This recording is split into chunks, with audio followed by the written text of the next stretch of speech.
Hello, everybody. Wild Man Z here for part five of my wonderful library tour for the year 2022. I'm going to show you some books that I enjoy. Some of them I've read, some that I haven't, but I look forward to reading.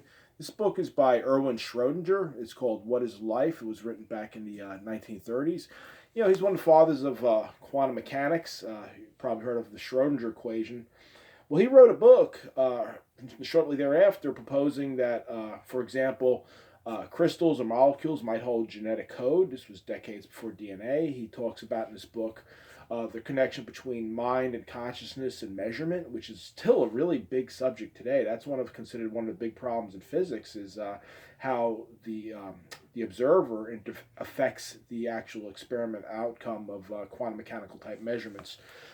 So I have some more modern books on that subject for those interested. I'll probably get to. There's a really good book on biocentrism that addresses some of that.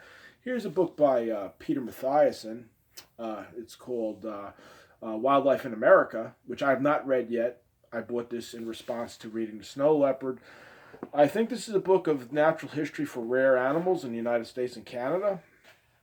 A lot of really cool illustrations. It looks like muskox. There's also a few color plates in here, including some by Audubon. I'm not sure who this is. This is by Mark Gaspy. This is a green turtle. There's a couple John J. Audubon plates in here as well. I really like them. Somewhere in my collection we'll come across an Audubon book or two. This is definitely... oh, no, that's not Audubon. That's Alexander Wilson. Okay. That'll be darned. With... Carolina parakeet with some sort of a cuckoo bird. Carolina parakeet went extinct, of course, due to people shooting it. back in the day. I believe Pocahontas had one as a pet.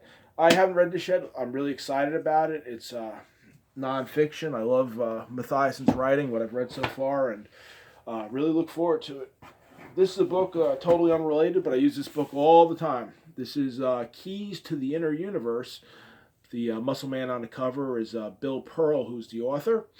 Bill Pearl was a bodybuilder back in the 50s, and this book is really cool. It has a whole bunch of barbell, dumbbell, cable, and body-based exercises, all with really cool illustrations. I guess he's doing some triceps there. There's thousands of exercises in here, and this is great if you work out at home because you might have some of the equipment here and you can see actually how to work your body with some very basic stuff and get all sorts of variations. I've been working out for a long time, like 30 years, and sometimes you get stale. You just want some different exercises, and he has good examples of it. A lot of pictures of himself. He was a real ruggedly built dude back in the day. He's still alive, actually. He's in his 90s, and he's the last time I saw him, he was into his 80s, and he still looked good. And he was out west, I think in Oregon, and he works out at home like I do, and he's just been doing it forever, and really into it. Good book.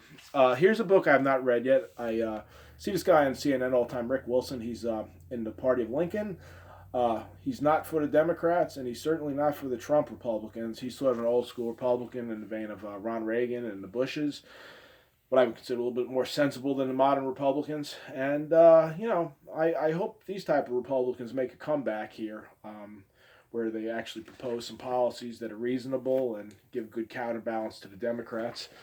It's good to have two more parties and both of them be reasonable and present some good arguments for people to think about. No arguments here, though. This book is great. H.G. Wells, all his science fiction. Reading the back, Time Machine, I've read that. The Island of Dr. Moreau, I've read that. Seen the movie, I think Val Kilmer, right? Invisible Man, I've seen both, and the new one is good. It's not the original story, but the new Invisible Man is really good. That came out a couple of years ago. War of the Worlds, that's great. The rest three I've never read. First Men in the Moon, Food of the Gods, I've heard of that. In the Days of the Comet, never heard of that. For younger people who read sci-fi, fantasy, that kind of stuff, and you've never read H.G. Wells, boy, or Jules Verne, you're really missing out. Great classic authors in those in sci-fi and a little bit of fantasy. The another Mathiasson book here, Peter Mathiasson in the Spirit of Crazy Horse. I have not read that. Another book I just bought at Thrift Books in response to reading Snow Leopard and The Shadow Country, which I read earlier this year, or last year now. Uh, this is about Native American rights and particularly how they were infringed upon in the 1970s. Probably, I would imagine, it has Leonard Peltier discussion of him in here. That's got to be a big topic. Um, don't know too much about it other than that. I just the reviews I read of it seem that it's a really controversial but well received book. So I'm looking forward to reading it. I did read this one by Mathiasen. This is another really cool book. This is the Snow Leopard. The thrift books. Why do you do this? Why do you put the stickers over the name of the book? I have no idea. Or sometimes there'll be the author or a nice picture on the cover and they put the sticker there. This is a great book. This might be the best book I read in 2021. It's up there. It's nonfiction. It's about an expedition in Nepal. And one thing Mathiasen always does really good, I think it's both on the inside. He has really nice maps.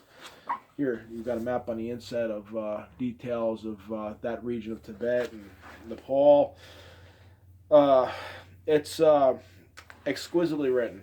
It deals with an expedition with someone by the name of George Schaller, where Peter Mathiasen basically tags along. You know, he's a rugged guy. You take it that he's been out a little bit. He can get in the mix, and he goes into the mountains of Nepal, and you know, he has a little black and white photo here. You know, the terrain, the Himalayas. We're all familiar with that now, but you know, this was written before YouTube and the internet. You know, people. It was nice to put a few pictures. There's a few pictures in here, not many.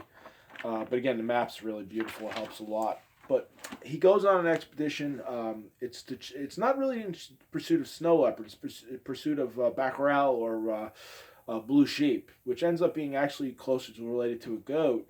And all deeper and deeper from the countryside into the foothills, into the deep mountains, progressively meeting people that are more isolated. There's people he meets in there who don't know what country they live in. They don't know that, for example, China's invaded Tibet. They're like, who know? They don't know where the borders are. They can't tell you where India, Nepal, or Tibet are relative to them. You know, meet some bandito type people. It's really interesting. Plus the wildlife, and then he has a lot of reflections about himself and his own life. And his wife had passed away recently. He was working on becoming, or he was recently become a Buddhist, and he talks a lot about Zen Buddhism, and I think I pulled up one of the books yesterday I bought in response to reading this. I don't know much, you know, it's a shame. I'm very Eurocentric with my reading. I do want to read more Asian literature, and, you know, we're part of the Western tradition over here in the U.S., but still, I'd like to embrace a little bit more of the cultures that derive off of Buddhism and Hinduism, to learn a little bit about it. You know, when I went to grad school, probably half my peers were of Asian extraction, and I really, I'd really like to understand their mindset a little bit more than I do, but there's just so much to read.